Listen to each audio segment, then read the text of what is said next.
Assalamualaikum Bu Des. Waalaikumsalam Bu. Apa kabarnya, sehat? Alhamdulillah sehat Bu. Terkait dengan kegiatan kita Bu Des, apakah Bu Des sekarang sudah siap? Insya Allah siap Bu. Alhamdulillah. Kita enjoy saja ya Bu. Iya Bu. Santai saja. Kira-kira apa saja langkah-langkah yang akan Bu Des terapkan nanti? Oke Bu.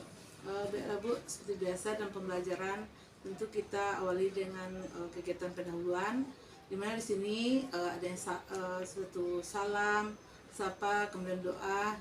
Setelah itu anak dikondisikan untuk pembelajaran. Sebelumnya Bu, mungkin di sini akan kami terapkan nanti berupa ice breaking, di mana itu memfokuskan anak. Kemudian setelah itu kita jelaskan apa saja kompetensi atau tujuan pembelajaran kita hari ini. Setelah itu kita jelaskan pokok-pokok pembelajaran, pokok-pokok materi, kemudian langkah-langkah pembelajaran. Diawali dengan persepsi, itu kita meninjau kembali materi yang sudah lewat.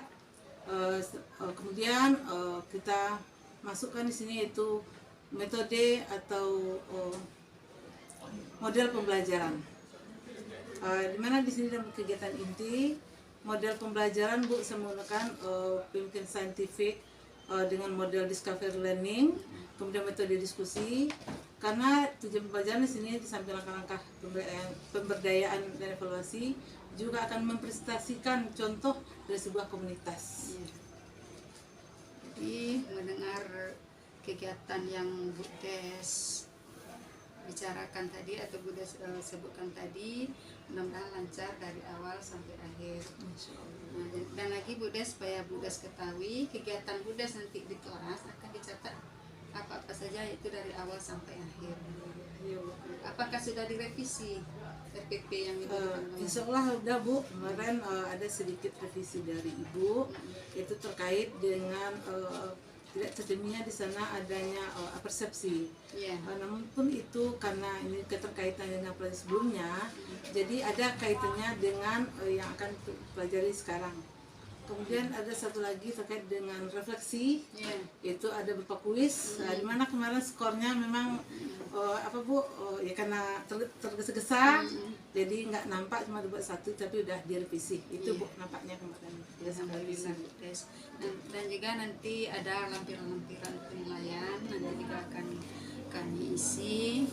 Mungkin cuma itu Bu Des untuk pra kita ini. Assalamualaikum warahmatullahi wabarakatuh. Waalaikumsalam warahmatullahi wabarakatuh. Waalaikumsalam warahmatullahi wabarakatuh. Gimana kabar anak-anak? Alhamdulillah luar biasa, konsentrasi calon orang kaya, calon masuk surga, insya Allah. Allahu Akbar. Semangat ya Nanda. Apa yang saya sendiri? Sekarang kita menyusun. Susunlah menjadi kata yang benar. Kemudian Aspiran. nama negara. Siapa yang mau ke depan? Disusun kata-kata tersebut. Silakan. Prancis. Oke, silakan. Prancis Bu. Apa? Prancis. Ini contohnya satu. Nah, Ya Bu. oke. Oke. Mana tulisannya? Prancis. Silakan. Coba kau, Nah, ini. Sudah lebih.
Masih Siapa ada? yang mau?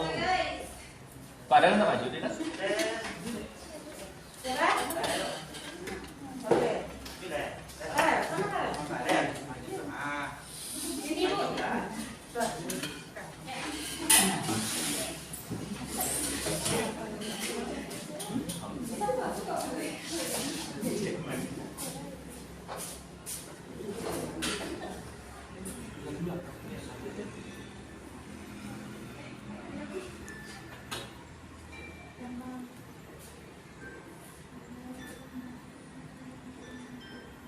Oke. Wih.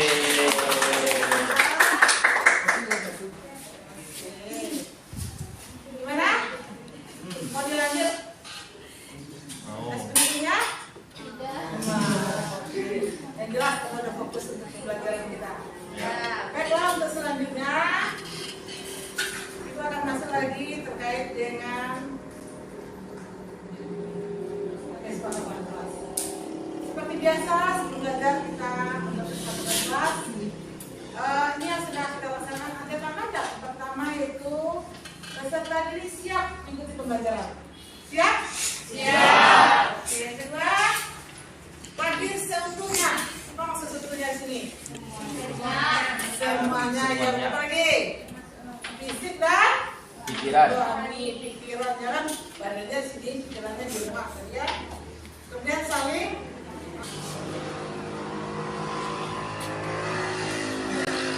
dan pembelajaran kita hari ini yaitu melalui pendekatan saintifik dengan menggunakan model pembelajaran discovery learning.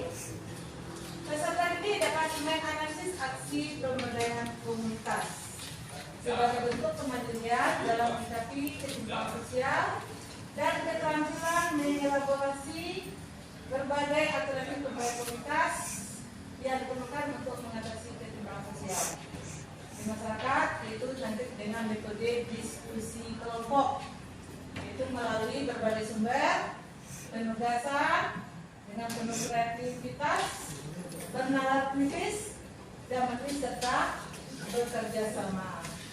Di sebelumnya kesepakati dulu, tadi udah buat kesepakatan kelas, ini tujuan pembelajaran. Lebih khususnya untuk sekarang ini Anda mesti berkaitan dengan mengidentifikasi langkah-langkah pemantauan dan evaluasi pemberdayaan komunitas. Kemudian peserta ini memberikan contoh pemberdayaan komunitas di lingkungan sekitar. Ini nanti terkait dengan tugas kelompok masing-masing Anda. Dan ini KD kita itu KD 3.5. Kemudian ini untuk evaluasi tentang KD ada 4.5. Ini yang kita pelajari ini terkait dengan langkah. Baiklah, sebelum kita memulai, siapa yang masih ingat apa itu evaluasi pemberdayaan komunitas? Ayo. Yang barang kita bahas. Evaluasi pemberdayaan komunitas.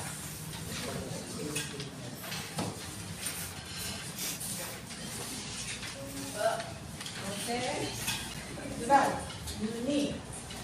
Evaluasi pemberdayaan komunitas merupakan pendekatan evaluasi yang bertujuan untuk meningkatkan kemungkinan untuk mencapai keberhasilan satu program. Oke. Terus untuk ini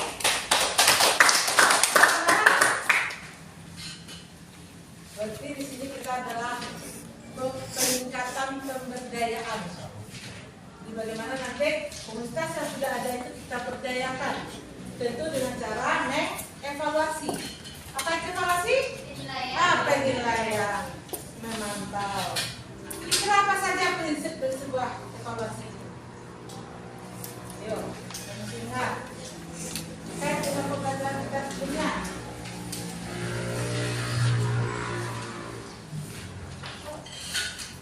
Maaf ya. Yang pertama itu berorientasi pada peningkatan itu.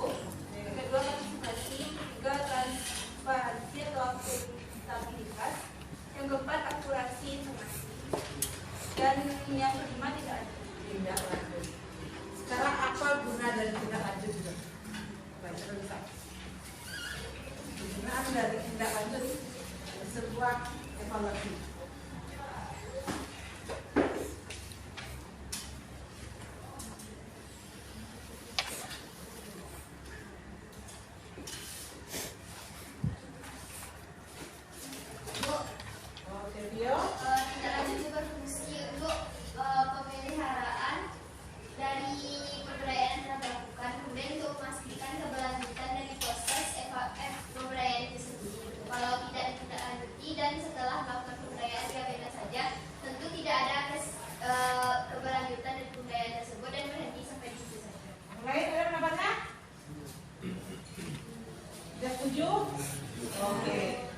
untuk Tio. Sekali itu sebuah pemberdayaan, sebuah komunitas kalau tidak ada tindak lanjut, ini akan ada keberlangsungannya. Baiklah, jadi sekarang kita masuk terkait dengan KDM 3.52 yaitu pelaksanaan pemantauan dan evaluasi pemberdayaan komunitas. Ini yang kita bahas lagi. Di mana langkah-langkah dari pemberdayaan itu yang pertama adalah persiapan. Setelah itu pelaksanaan. Analisis dan ini dia. Ada 3 tipe pemberdayaan. Itu ada sebelum, sesudah,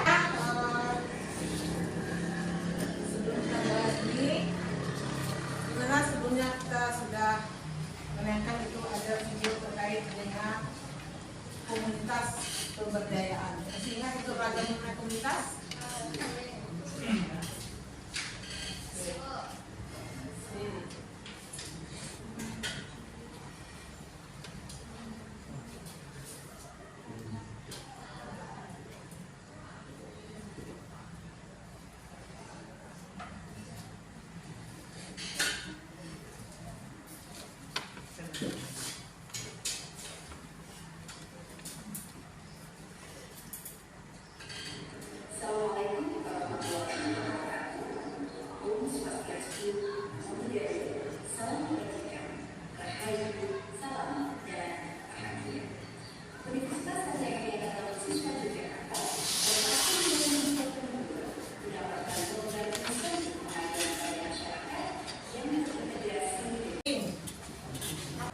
Masing-masing kelompok melakukan presentasi karya berupa ada PowerPoint, infografis, mind map, video tentang komunitas pemberdayaan sebagai upaya mengkolaborasikan pelaksanaan pemantauan dan evaluasi pemberdayaan.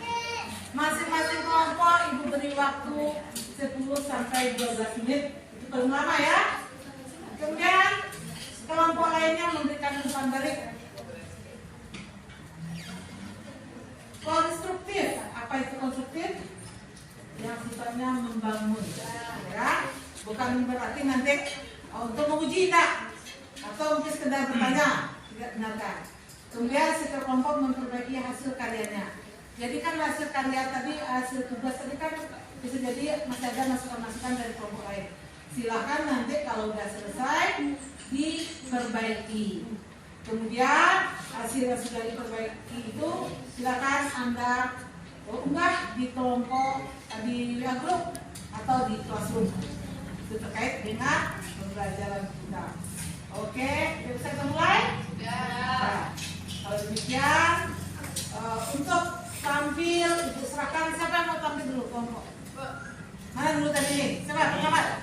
Kelompok ini. Nah, silakan. Kelompok ini, silakan.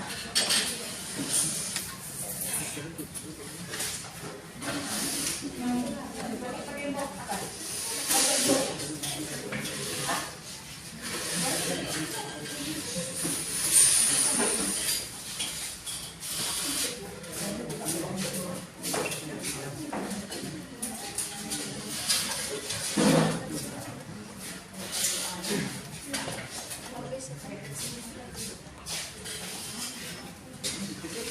Lulus ya sih sekarang.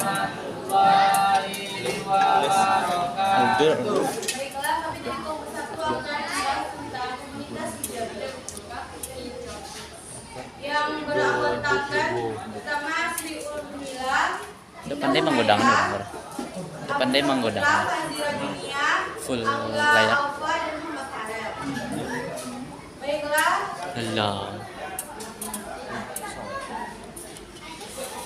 yang pertama akan dibacakan oleh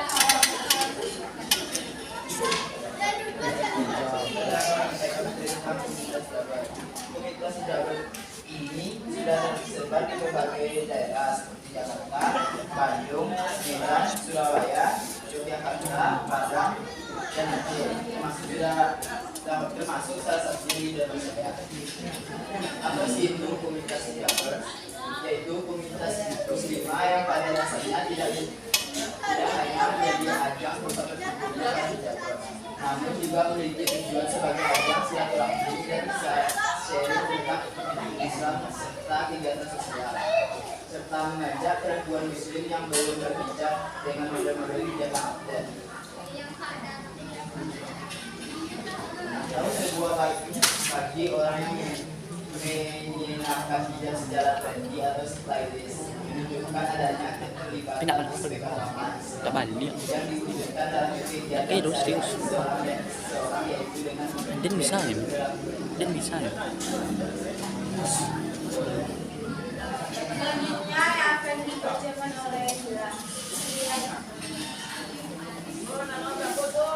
Baiklah, saudaraku, tujuan komunitas hijabers. Yang pertama, berbagi inspirasi.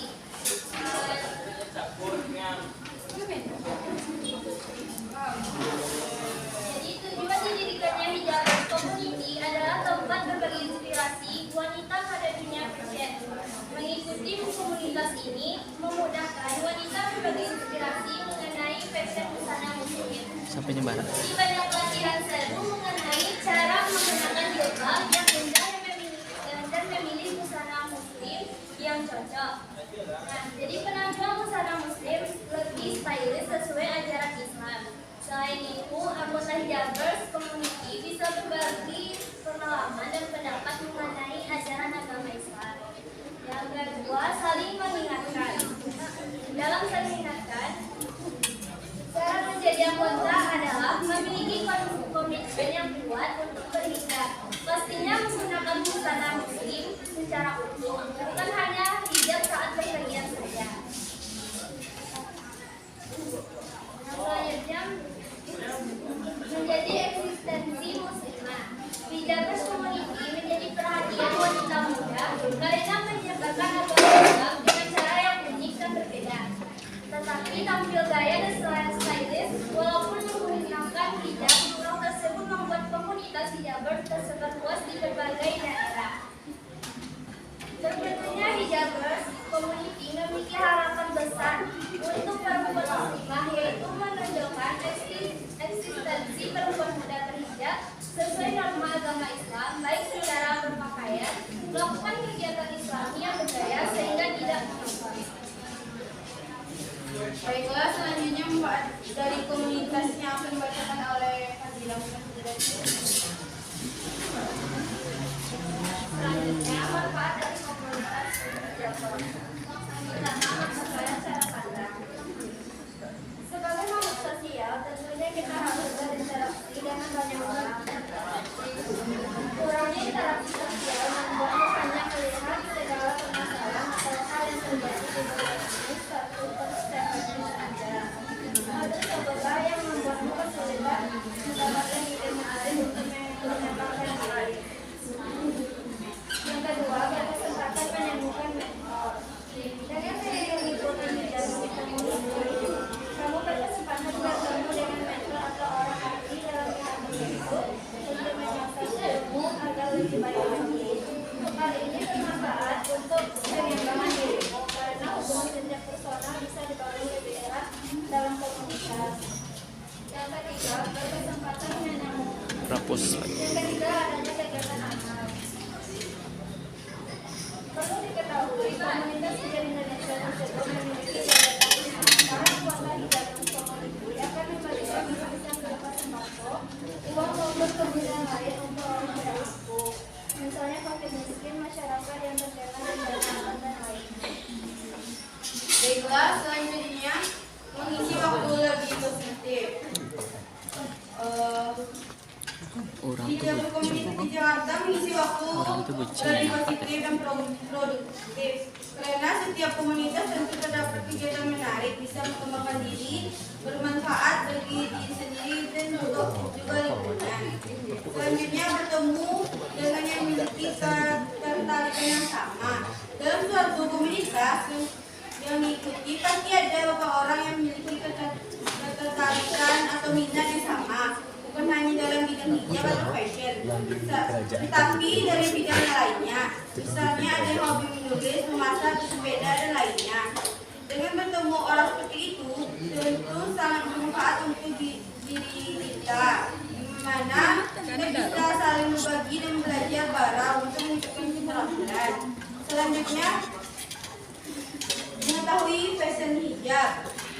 Karena komunitas yang kita ikuti adalah hijab community yang berhubungan dengan fashion hijab. Tentu hal tersebut akan meningkatkan pengetahuan kita tentang fashion. Kita jadi tahu bagaimana model atau gaya hijab sedang diunggah. Memadukan pakaian atau busana yang kita pakai dengan hijab. Model-model hijab untuk cara tertentu seperti ada formal, informal, keseharian, dan lainnya.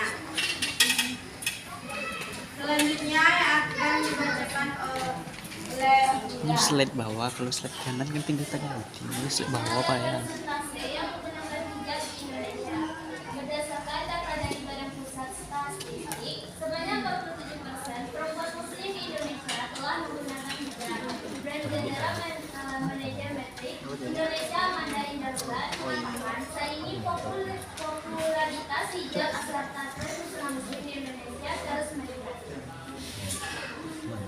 sekian hasil presentasi kami. Kalau ada pertanyaan dari teman-teman, silahkan. Pada audiens, silahkan.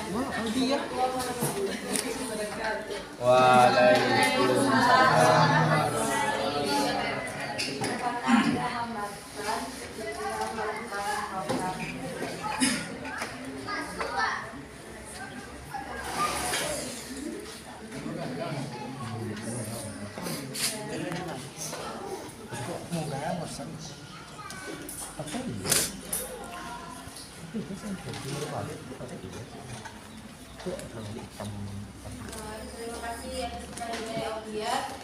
Apakah ada lagi pertanyaan dari teman-teman?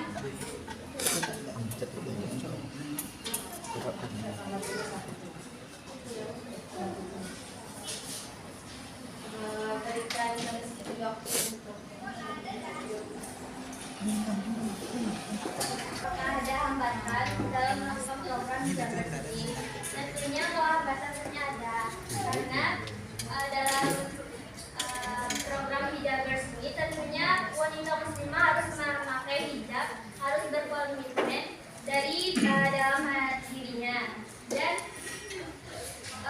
di sini masih banyak yang di saat pertengahan jalan mereka masih membuka hijabnya hanya untuk program ini saja, tapi di rumah mereka bisa saja membuka hijabnya dan membuka aurat atau melanggar norma.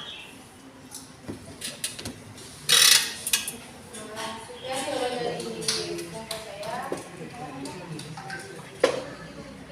Baiklah, sekian hasil presentasi dari kelompok kami. Saya sudahi dengan Assalamualaikum warahmatullahi wabarakatuh. Waalaikumsalam warahmatullahi wabarakatuh. Ya, silakan kelompok terima ya.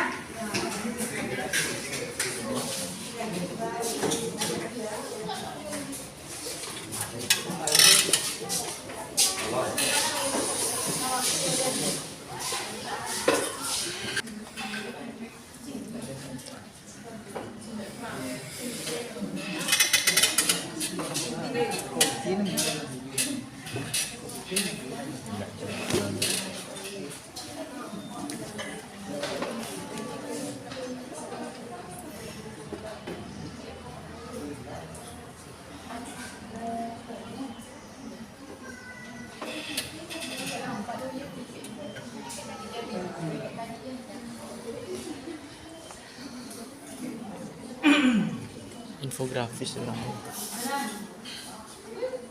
Waalaikumsalam warahmatullahi wabarakatuh.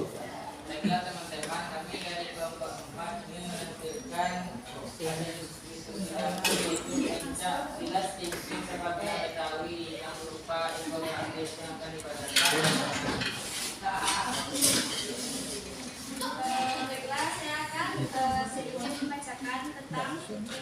silat cingkring serbaguna Betawi.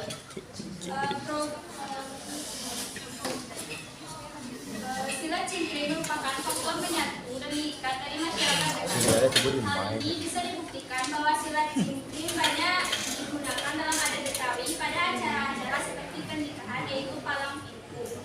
Selanjutnya itu program pemberdayaan. Keberadaan sebuah perkumpulan pencaksilat cingkring serbaguna memberi dampak berupa perubahan ekosistem lingkungan hidup dan perubahan perilaku sosial dan budaya.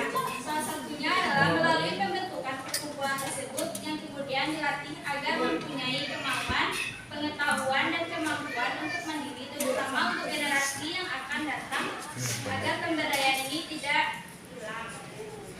Tujuan pemberdayaan. Pemberdayaan masyarakat di dalam perkumpulan pencaksilat cingkring serbaguna memiliki tujuan untuk meningkatkan pelestarian budaya dan kesejahteraan masyarakat yang melakukan dan sebagai wadah perjuangan dalam pengembangan budaya. Orang yang terlibat dalam sosialisasi komunitas sebagai wadah masyarakat melibatkan beberapa pihak seperti pekerja sosial, masyarakat setempat, lembaga donor serta instansi terkait yang saling bekerja sama. Cara pelaksanaan silat cingkring serbaguna agar tercapainya pemberdayaan yang diinginkan. Di dalam perkumpulan pencaksilat cingkring serbaguna ada beberapa kegiatan pemberdayaan masyarakat yang dilakukan seperti latihan pencaksilat, kesenian mawaris, dan palang pintu pernikahan. Fungsi pencaksilat serbaguna menghimpun masyarakat untuk bersama-sama memelihara warisan budaya bangsa, mengeratkan, mengembangkan serta melestarikan budaya bangsa. Terakhir yaitu menjadikan pencaksilat cingkring serbaguna beserta nilai-nilai sebagai sarana pembangunan manusia Indonesia seutuhnya yang berkepribadian Pancasila. Selanjutnya tahapan pelaksanaan kegiatan pelatihan Pancasila, yaitu ada beberapa tahapan. Yang pertama proses. Proses adalah membentuk struktur kepengurusan agar masing-masing divisi dapat mengetahui tugas pokoknya dan melakukan sosialisasi agar dapat terlaksana, seperti membuat kepengurusan. Ada pembina, ketua, sekretaris, bendahara, dan tim pelatih. Selanjutnya partisipasi, yaitu pelaksanaan program pelaksanaan Pancasila rutin setiap 1 kali seminggu. Biasanya selalu dihadiri oleh pembina dan ketua. Selanjutnya metode. Metode yaitu melakukan rapat para struktur kepengurusan yang dipimpin oleh ketua perkumpulan Pancasila cingkring serbaguna. Mereka bermusyawarah untuk membahas agenda pelatihan. Selanjutnya output atau target, yaitu target dalam pelaksanaan kegiatan pelatihan Pancasila cingkring serbaguna dalam sebagian desa pemuda.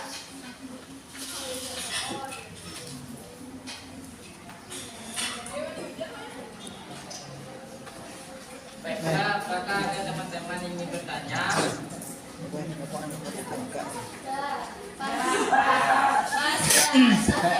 Baiklah, kalau tidak ada pertanyaan, kami akan bertanya.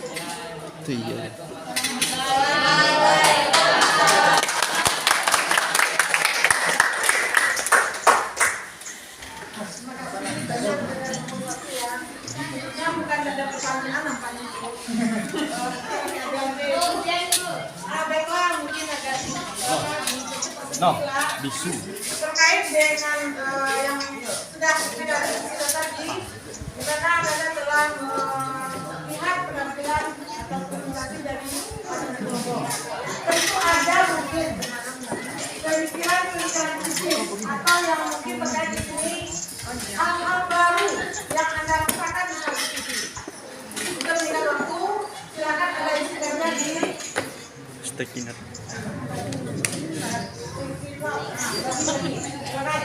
Ibu ambil waktunya nggak sampai 10 menit lagi isi. Ibu siap. Baik, berupa nanti isinya pendapat, kesan dan benar. Dan ini bagaimana hal diskusi ini menarik dan materi ini bagi Anda. Sudah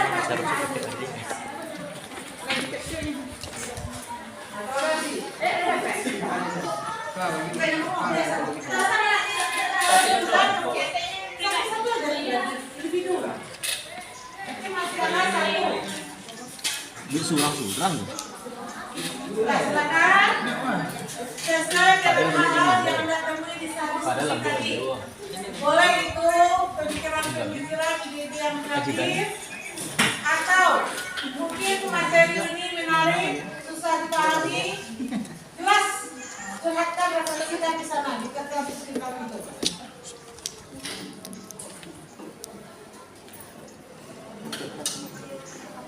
B6, Bu.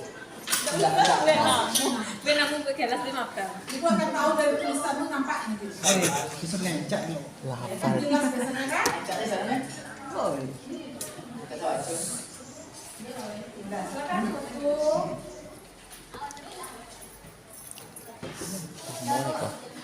Silakan kumpul satu orang. Silakan kumpul. Pas lagi di rumah aja nanti dilihat atau dicek.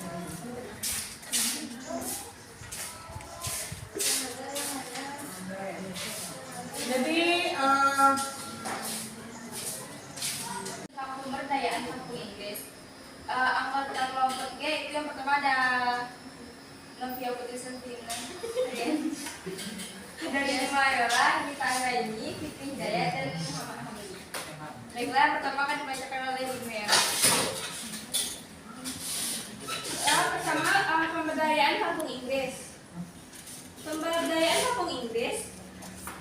Terdapatnya Kampung Inggris di Kecamatan Pare, yang mana berdampak adanya masyarakat luar maupun dalam yang datang untuk belajar membuka usaha. Hal ini yang dimaksudkan oleh masyarakat agar memperbaiki kualitas dalam kehidupannya. Selain itu, terdapat juga strategi tersendiri yang dimiliki oleh Kampung Inggris dalam pengembangan pendidikan non formal dan partisipatif. Nah, gambaran seperti ini dirasakan pula oleh warga atas munculnya Kampung Inggris saat ini. Dampak tersebut memberikan perubahan besar dan pesat yang awalnya di desa biasa saja kini menjadi desa yang hidup. Yang mana desa yang hidup adalah adanya aktivitas masyarakat seperti di tengah kota, di dalam pedesaan.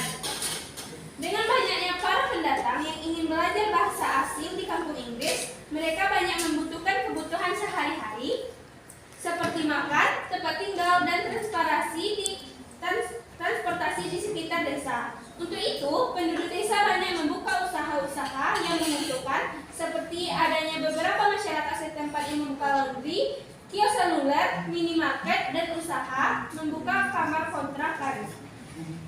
Beberapa warung makan dan warkop di sepanjang jalan, serta penyewaan transportasi ringan seperti sepeda ontel.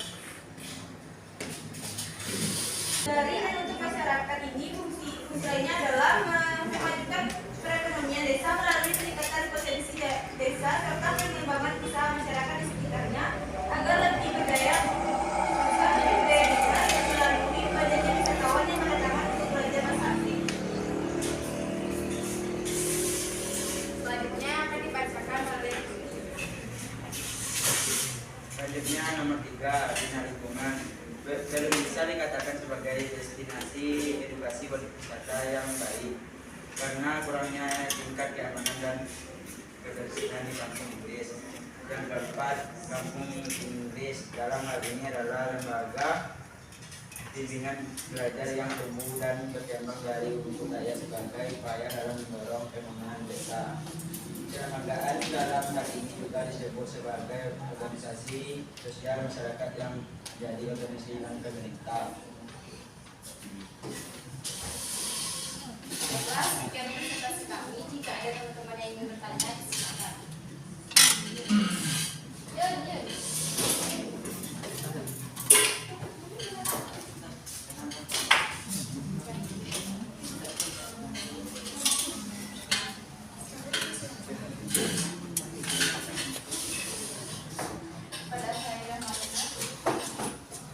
Assalamualaikum warahmatullahi wabarakatuh. Waalaikumsalam warahmatullahi wabarakatuh.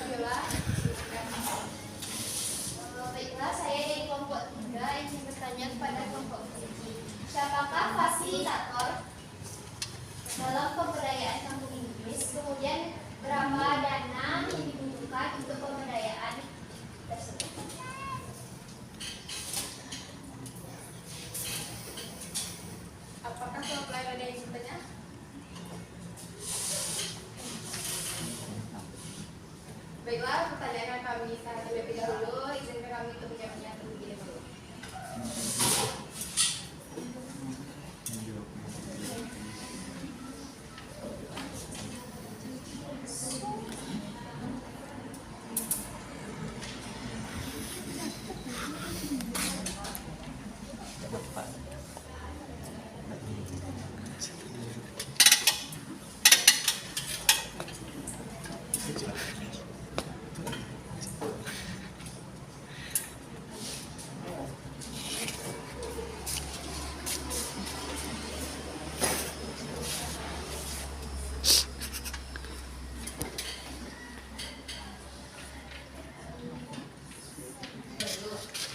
Yang akan dijawab oleh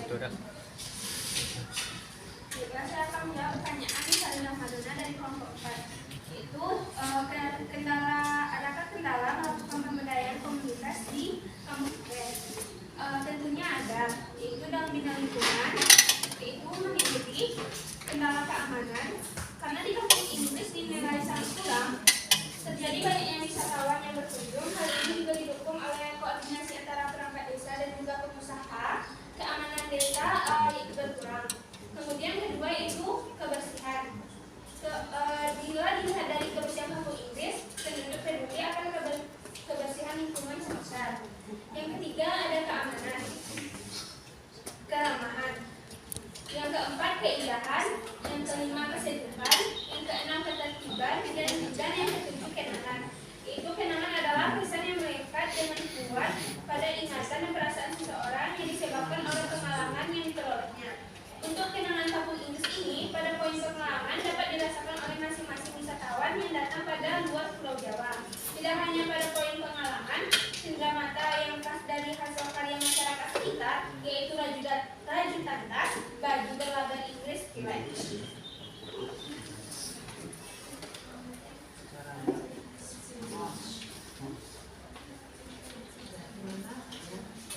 Ditambahkan oleh sudah dijelaskan oleh teman saya tadi. Mungkin kesimpulannya hanya dalam bina lingkungan saja, yaitu pada keamanannya. Karena keamanan itu kurang dan kebersihan itu masih ada sampah-sampah yang masih bertebaran dan kurang sedikit kurang berkebersihan. Selanjutnya akan dijawab oleh Dena. Apakah Dena menerima? Tanya akan dijawab oleh Putri.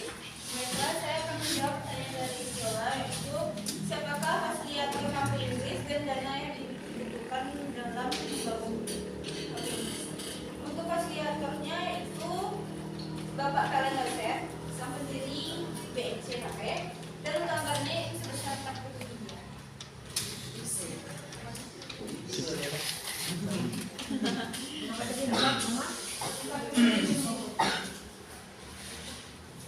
Baiklah, sekian hasil presentasi kami. Jika ada kurang, kami mohon maaf.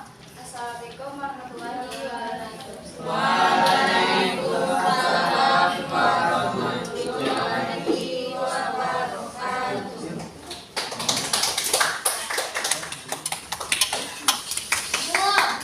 Ya, kembali bertanggapan sebentar dulu ya. Sekarang dulu terkait dengan komunitas yang telah dipaparkan oleh kelompok 3. Yang pertama itu sertuan anggotanya sudah berbagi peran ya, yaitu tidak ikut andil semuanya. Yang kedua dari pemaparannya itu lengkap, alhamdulillah itu luar biasa bagus. Dimana banyak sekali sini pengetahuan yang mungkin Anda belum tahu. Artinya mungkin saya belum pernah ke sana tapi sudah ada informasi. Dan lagi tidak asing lagi ini terkait dengan kampung Inggris. Karena ini merupakan salah satu pusat pembelajaran. Jadi komunitas ini dilihat semakin lama itu semakin maju, berarti ada kesinambungan.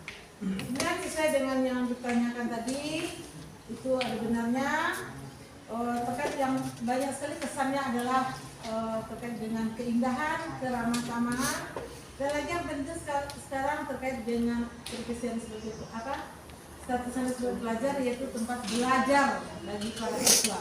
Ya. Kemudian fasilitator ini memang terkait dengan pemerintah setempat. terkait di sana adanya yaitu kenegariannya, pemerintahan desanya, mengenai dana itu sudah bekerjasama dengan pemerintah pusat. Itu mungkin tanggapan Ibu dari kelompok 3. Sebagai penanggap silakan Anda tuliskan nanti catatan khusus apa yang perlu atau yang menurut Anda untuk kelengkapan dari tugasnya tersebut. Silakan nanti di akhir dikumpulkan. Baiklah, untuk yang presentasi kedua silakan kelompok 3. Ya, kelompok kecil nomor berapa? 3. Kelompok 3. Tadi ada 3. 3 kontras. Masih konsentrasi nggak ini? Masih. Coba berdiri semua dong. Makanya kan ada sore.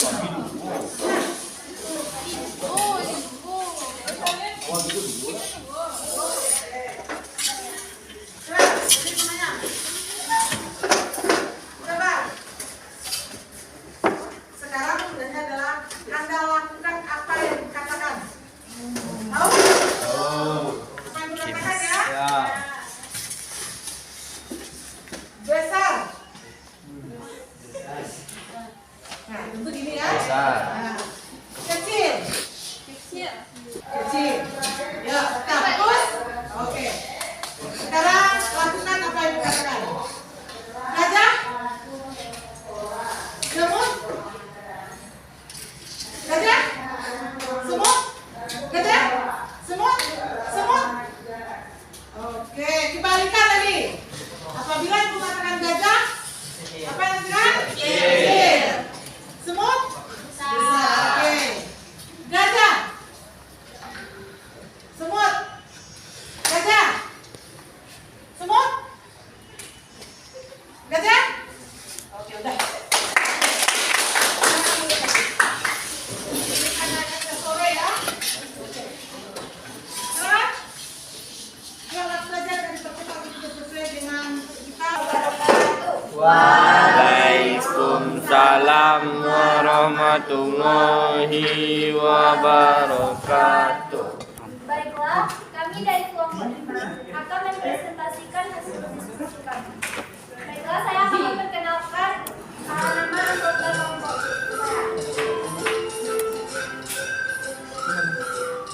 Yang pertama yaitu Aulia. Yang kedua yaitu Fauzi. Yang ketiga yaitu Tio. Yang keempat yaitu saya sendiri yaitu Sofi Nafisa. Yang kelima yaitu dari Siti Ramadhani. Dan yang keenam yaitu Foto Cidu.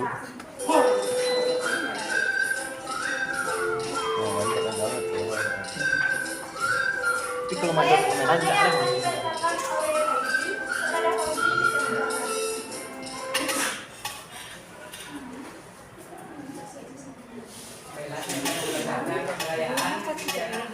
Terletak di Kenagarian Kabupaten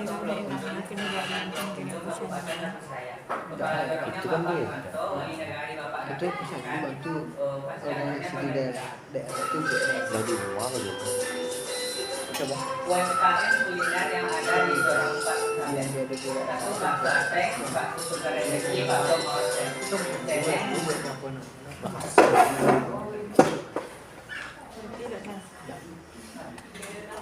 Bisa naik, siomay Bandung, pangsit, nasi uduk, bakso sushi, lote uduk, nasi goreng, siap orang.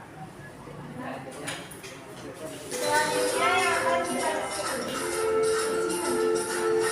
Tahapan pemberdayaannya satu di awal menyampaikan gambaran umum tentang program pemberdayaan BOSAPE. 2. Mengenai masyarakat membuat penelitian terhadap realisasi kehidupan masyarakat BOSAPE. 3. Pemetaan swadaya mencapai realitas lingkungan dan kehidupan komunitas terkait proses pengembangan pokok masyarakat BOSAPE. yang selanjutnya yang akan dibacakan oleh beliau. Baiklah teman-teman, yang selanjutnya yaitu tahap pelaksanaan yang terbagi atas beberapa tahap. Yang pertama yaitu pengorganisasian masyarakat, yaitu melakukan pertemuan, membahas hasil penelitian yang dapat dijadikan objek pemberdayaan. Yang kedua, penyusunan perencanaan dilakukan setelah komunitas sepakat dan berkomitmen melakukan pemberdayaan. dan diberikan bantuan permodalan. Nah, memberikan bantuan permodalan ini dapat dilakukan dengan cara memberikan bahan-bahan untuk jualan sendiri, bukan dalam berbentuk uang tunai. Misalnya seperti di bantuan untuk UMKM bakso, nanti bisa dibantu dengan pemberian tepung, mie, kecap, dan saus. Kemudian untuk nasi goreng dan lontong bisa diberi bantuan seperti beras dan miso, juga tepung, mie, dan nasi goreng juga diberikan kecap dan saus. Terus untuk lonteng diberikan bantuan berupa kacang tanah, minyak, mie, dan sebagainya. Mie ayam tuh ada ayam enggak? Ini kayak ayam. Kemudian pelaksanaan kegiatan. Melaksanakan pemberdayaan berdasarkan pemberdayaan yang lebih dibuat dengan memberikan bantuan permodalan berbentuk bahan baku. Nah, kemudian setelah diberikan bantuan bahan baku ini, diadakan juga workshop bagaimana cara pemasaran dari UMKM kuliner tersebut. Tidak hanya pemasaran secara offline, tapi juga secara online. Nah, di sini masyarakat akan diberdayakan dan dibina bagaimana sih cara memasarkan UMKM kuliner itu secara online agar meningkatkan omset masyarakat di Jorong KB. Tidak hanya pembelinya di sekitaran Jorong KB, tapi juga di luar dari Jorong KB maupun di luar kecamatan Patkota sendiri. Yang terakhir yaitu pemanfaatan dan pemeliharaan, yaitu pendampingan oleh investor sendiri, yaitu pemerintah dalam pemanfaatan dan pemeliharaan.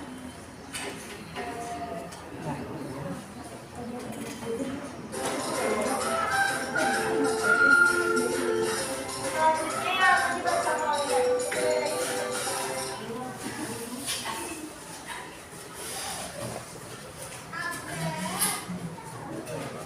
Selanjutnya itu evaluasi. Video animasi. Video animasi. Dan dalam kegiatan pemberdayaan Yang itu yang panjang tuh. evaluasi dapat dilakukan melalui evaluasi oleh pemerintah sendiri Evaluasi gua ada panjang. dengan perilaku dan pemantauan kegiatan di Jawa Tengah.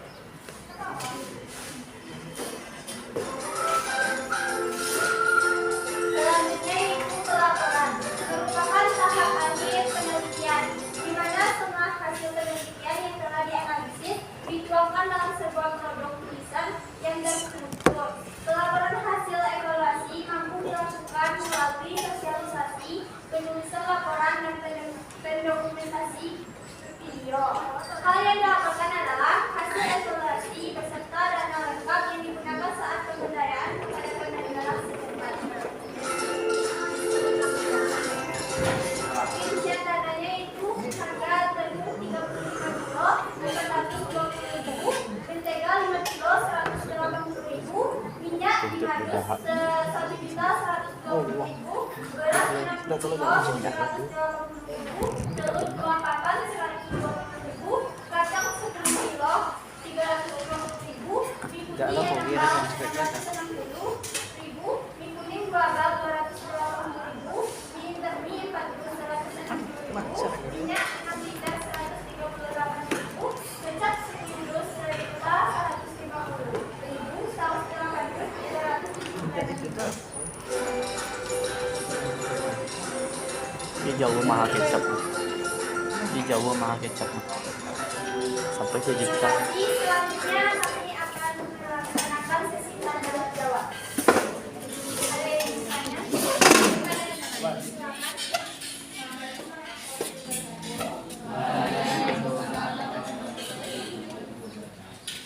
Saya dari kelompok 3, kalau tadi penyanyi menjelaskan bahwa pemerintah berperan dalam pemberdayaan kampung KB. Adakah peran lain selain KB?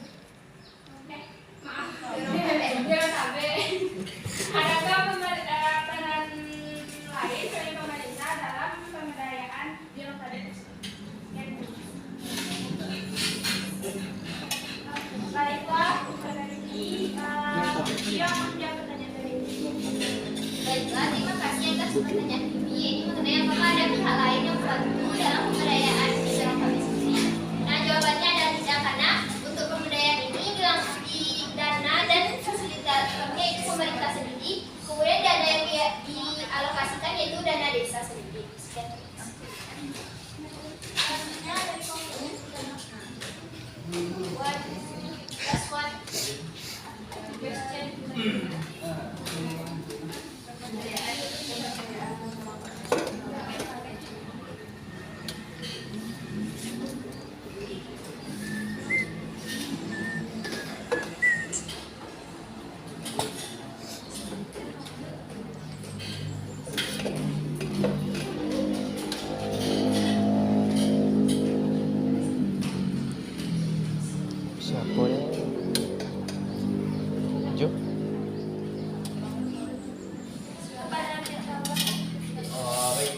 dari kelompok 2 ini bertanya, apa saja hambatan-hambatan dalam pemberdayaan UMKM tersebut? Terima kasih kepada Betul, terima kasih atas pertanyaan Bapak. Mungkin hambatan yang akan ditemui dalam pemberdayaan ini yaitu keterbatasan akses internet dari masyarakat sendiri, karena tidak semua UMKM di sana memiliki handphone dan Android. Contohnya seperti lotek Google tersebut penjualnya sudah tua dan tidak terlalu mengerti mengenai penggunaan teknologi. Kemudian yang kedua yaitu tidak minimnya pengetahuan masyarakat mengenai editing ataupun cara-cara untuk melakukan promosi di media sosial sendiri. Dan yang kedua yaitu mungkin ada dari masyarakat yang kurang relasi sehingga pembelinya tidak terlalu banyak diferensiasinya, mungkin hanya masyarakat sekitar. Sekian, terima kasih.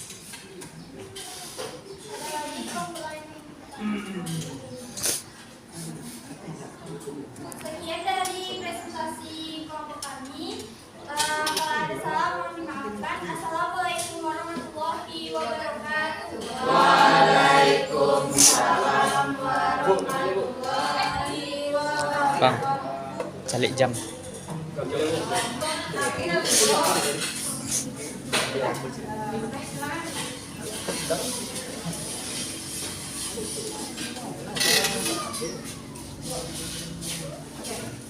Bersama kami ini kelompok 5, yaitu membawakan tadi bagaimana itu tahapan dalam evaluasi dan sekarang kita tahapan belajar. Belum itu terkait tadi apa saja tahapan keseluruhan kita dalam evaluasi pemberdayaan. Persiapan, Evaluasi dan laporan. Yang terakhir pelaporan. Semuanya lengkap? Alhamdulillah lengkap. Itu selalu di sini berarti sudah Anda terapkan terkait dengan cara mengambil informasi. Teknik apa yang digunakan bisa dulu?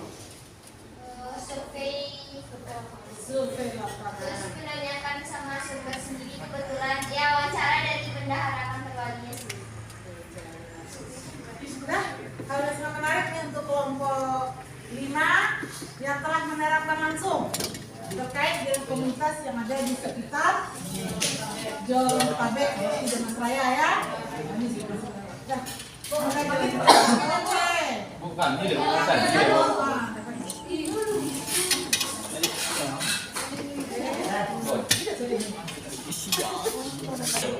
baiklah teman-teman sekalian, kami dari kelompok 2 akan membahas tentang pemberdayaan sosial.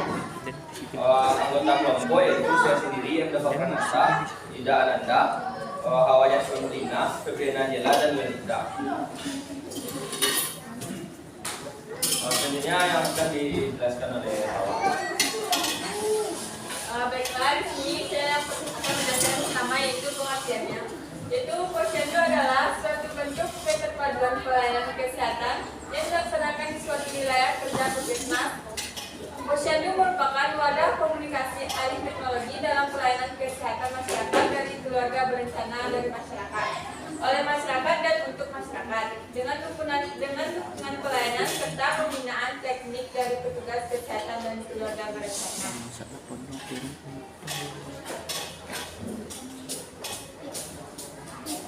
Selanjutnya juga yaitu pelaksanaannya.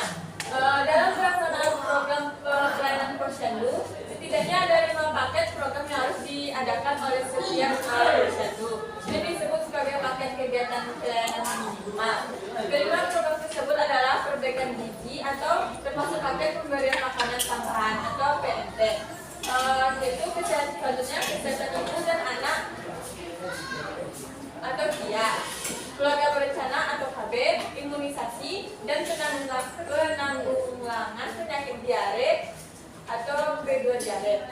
Dari hasil penelitian lapangan di desa Sidomulyo dapat diketahui bahwa tidak semua paket kegiatan pelayanan minimal.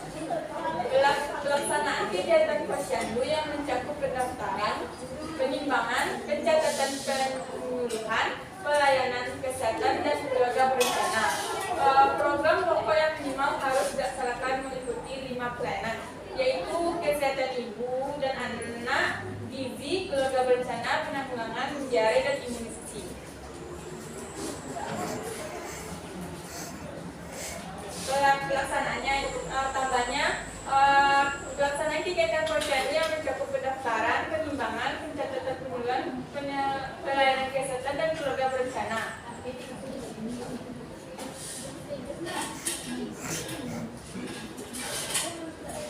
Baik, selanjutnya analisis, yaitu hasil dari kegiatan posyandu tersebut harus dilaporkan ke pihak puskesmas sebagai laporan kegiatan dari tiap posyandu. Namun sistem yang digunakan pada kegiatan-kegiatan tersebut masih bersifat manual, seperti halnya pada petugas posyandu yang biasanya setelah melakukan kegiatan posyandu akan merekap kembali data-data hasil kegiatan dan membuat laporan secara manual. Kemudian petugas puskesmas untuk menerima dan mengecek laporan dari tiap-tiap posyandu pun membutuhkan waktu yang cukup lama.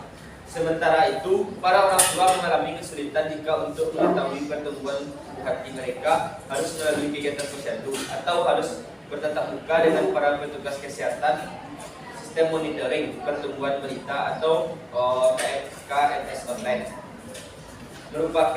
KMS online merupakan sebuah aplikasi sistem informasi berbasis web yang terhubung dengan jaringan internet yang bertujuan untuk mempermudah para pengguna sistem, yaitu seperti admin dari sistem tersebut, petugas posyandu, petugas puskesmas, dan user umum atau orang tua dari anak-anak yang melakukan posyandu untuk mengakses data dan informasi sesuai dengan kebutuhannya masing-masing. Maka dari itu, dengan adanya aplikasi sistem monitoring pertumbuhan balita berbasis web ini, dari pihak admin dapat dengan mudah mengelola dan memanajemen sistem agar lebih baik. Dan dari pihak posyandu pun dapat mengelola data balita serta pertumbuhan balita secara cepat dan praktis. Selanjutnya dari pihak puskesmas pun dapat dengan cepat menerima laporan dari tiap-tiap petugas posyandu yang telah melakukan kegiatan posyandu, serta dapat memudahkan orang tua untuk memantau pertumbuhan buah hati mereka dengan cepat dan mudah dimanapun dan kapanpun mereka berada.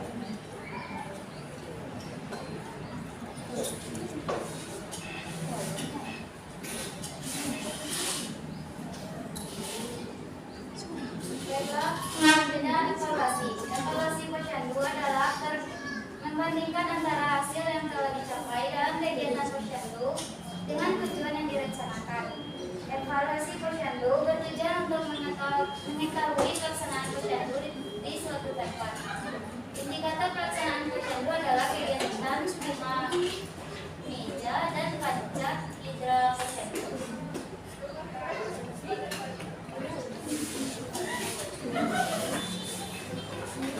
Tujuan menurunkan angka kematian bayi atau AKB, angka kematian ibu hamil, melahirkan dan nifas, membudayakan SKKB, meningkatkan pelayanan serta kemampuan masyarakat untuk mengembangkan kegiatan kesehatan dan KB serta kegiatan lainnya yang menunjang untuk tercapainya masyarakat sehat sejahtera.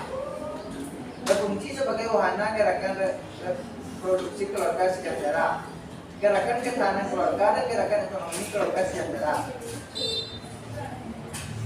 Manfaat: memantau tumbuh kembang anak sehingga anak terhindar dari risiko kekurangan gizi atau gizi buruk. Mendeteksi sejak dini bila terdapat kelainan pada anak, ibu hamil dan ibu menyusui sehingga penanganan dapat segera dilakukan. Memberikan imunisasi lengkap.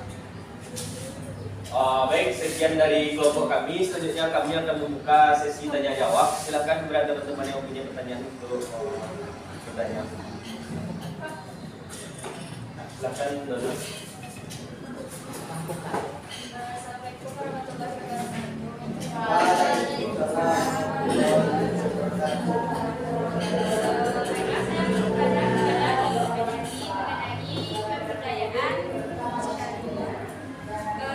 Assalamualaikum warahmatullahi siapa saja orang yang terlibat dalam pemberdayaan posyandu dan bagaimana cara-cara pelaksanaan agar tercapainya pemberdayaan yang diinginkan.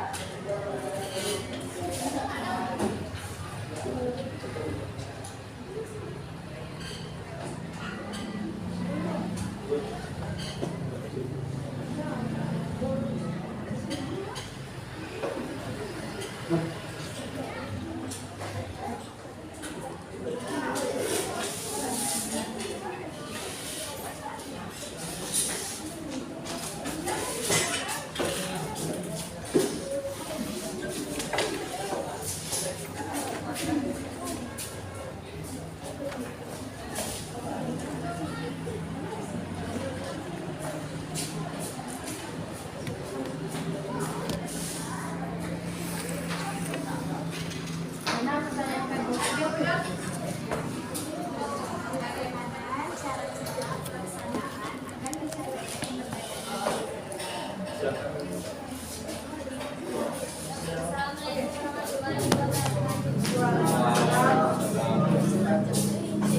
Saya selama ini dari kelompok satu bertanya kepada komisi, apakah ada kendala-kendala yang dihadapi di dalam pengawasan sumber daya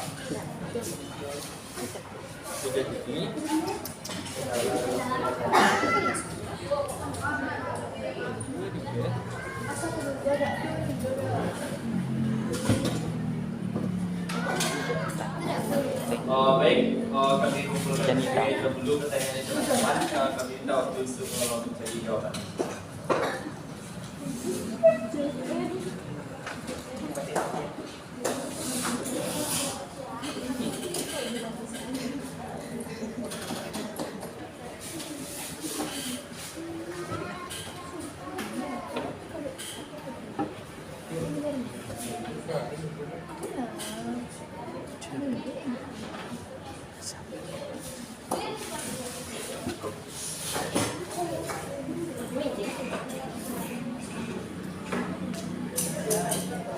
Baik, saya akan menjawab pertanyaan dari Bila terlebih dahulu. Hambatannya yaitu seperti yang pertama, masih rendahnya peran dari Kader Posyandu. Yang kedua, kurangnya pengetahuan terhadap manfaat program Posyandu. Yang ketiga, kurangnya partisipasi dalam kegiatan Posyandu. Yang keempat, kurangnya sarana dan prasarana dari kegiatan tersebut.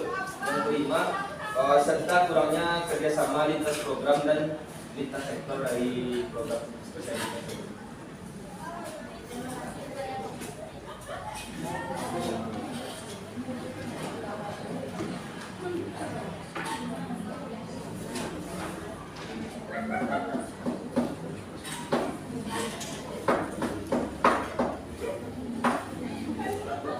Yang pertama yaitu siapa orang yang terlibat dalam pelaksanaan posyandu, yaitu bayi dan anak balita, ibu hamil, ibu nisab dan ibu menyusui, pasangan usia subur dan pengasuh anak. Itu yang orang terlibatnya. Terus dan bagaimana sih cara pemberdayaan posyandu itu? Yang pertama yaitu meningkatkan pengetahuan dan kemampuan masyarakat dalam mengendali dan mengatasi permasalahan kesehatan yang dihadapi. Yang kedua, peningkatan kesadaran masyarakat melalui pergerakan masyarakat. Dan yang ketiga, pengembangan dan pengorganisasian masyarakat. Sekian dari kami. Saya sama.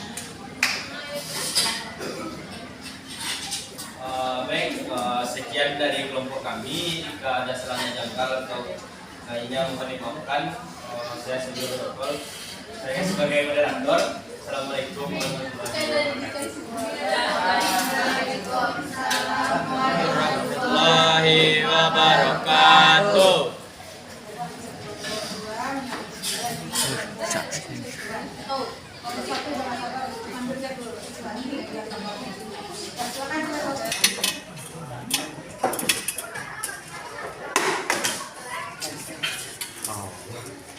Malu.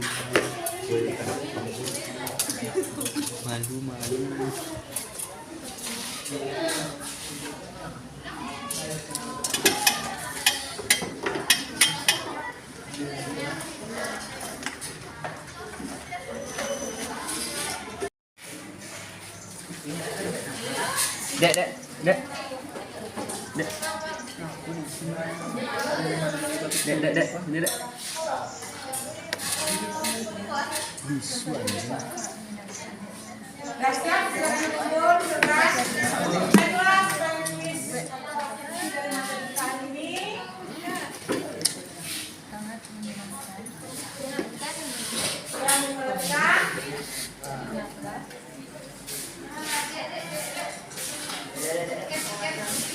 Ada 4 pertanyaan.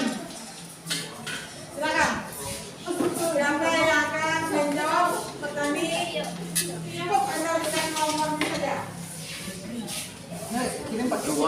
Masih ragu apa pertanyaannya? Maksudnya apa? Pilih salah satu nomor dari pertanyaan ini. Dua.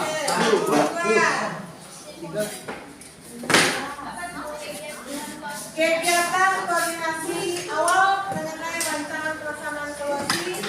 Bagaimana Bu Teh? sekali Bu dalam bisa melaksanakan tugas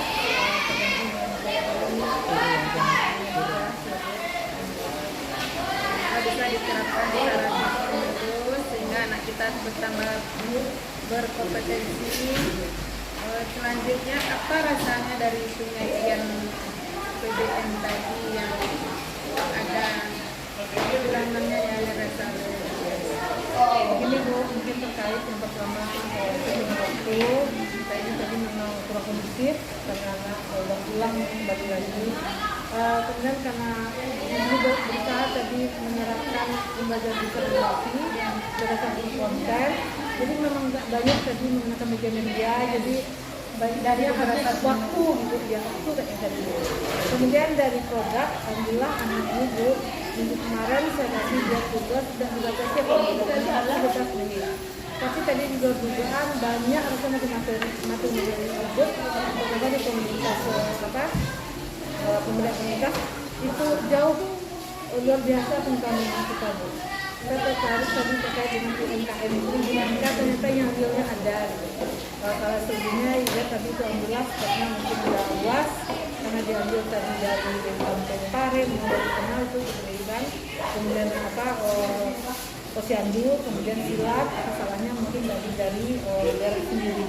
Tapi secara keseluruhan Bu tercapai semua indikator materi ibu ternyata. Yang pertama itu ada beberapa kelompok Bu, dia menjelaskan di sini terkait dengan komunitas, pemberdayaan komunitas. Dimana sini mulai dari pengertiannya, tujuan, manfaat itu dan semuanya. Sedangkan yang kedua ada indikator itu langkah-langkah pelaksanaan dari pemberdayaan komunitas. Itu juga tercermin dari tugas anak-anak tadi Bu, mulai dari dia persiapan, kemudian pelaksanaan, bahkan pelaporan. Walaupun Bu sebetulnya materi pelaporan ini untuk minggu besok. Nah, tapi mungkin kita tinggal mengulas lagi.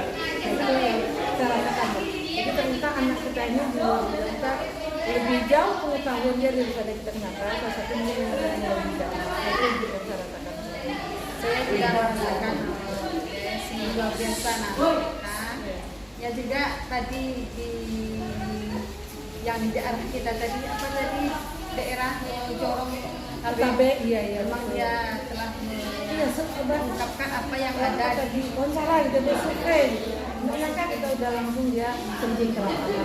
Kalau dilihat itu seperti bukan tugas anak SMA, sudah tugas mahasiswa. Iya betul. Semoga kita berpotensi, semoga lebih tingkatkan lagi.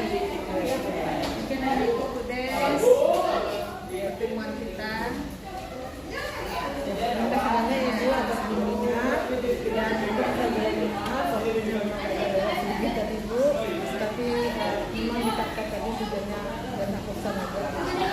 Banyak setiap anak sudah tampil, kemudian kita beri penguatan anak itu butuh sosialisasi dengan kita. Nah, nanti kayak kelompok kan bisa tampilkan begitu tidak kecewa gitu. Oke lah, itu aja kita pertemukan. Memang dari pemikiran dia sendiri. Iya betul memang itu. Kita kemarin ngasih rambut ini aja Bu. Ini materi kita pemberdayaan komunitas kayak gitu. Yang ibaratnya kitanya mulai dari pengertian tujuan maksudnya gitu. Yang satu lagi ini adalah pelaksanaan pemberdayaan komunitas. Kemudian yang kita berikan seperti Ibu lihat tadi sekilas saja kita Bu. Oh inilah persiapan, ini pelaksanaan kita aja Bu. Kenapa? Takutnya lagi Bu terkait dengan pembelajaran kita sekarang kan guru itu tidak sebagai pusat pembelajaran siswa.